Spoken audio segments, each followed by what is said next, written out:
یا یادی از شاه ایران کنیم، به همراه او یاد یاران کنیم. رضا شاه آن مرد ایران پرست، بزرگی او از چه کتمان کنیم؟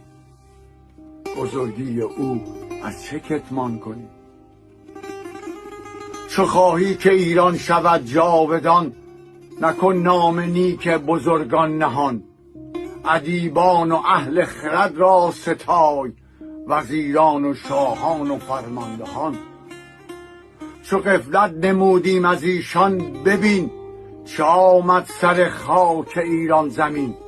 چو قدر بزرگان ندانسته ایم، اسیریم در دست کوچکترین. عرب بار دیگر به ما چیره شد، نگاه خردمندمان تیره شد.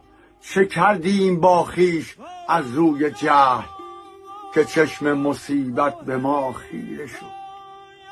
که چشم مصیبت به ما خیره شد. کجایید شاهان میهن پرست، که این خاک گلگون به خواری نشست. چو قدر شهیدان ندانسته ایم، ندیدیم در زندگی جز شکست.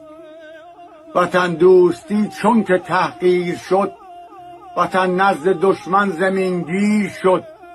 چه خونهای ناحق که بر خاک ریخت، پشیمانی آمد ولی دیر شد.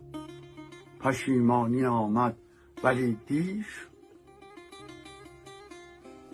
شده باغ میهن پریشان و زرد، 40 سال رفت است از این فصل سرد.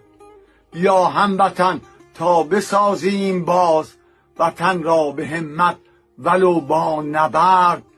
وطن را به همت ولو با نبرد.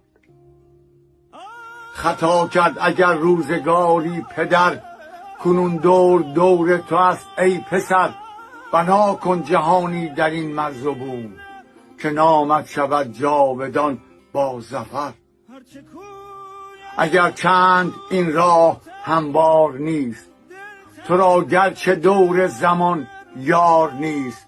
تو برخیز تا شهر خیزد به پای، که با یکدیگر کار دشوار نیست.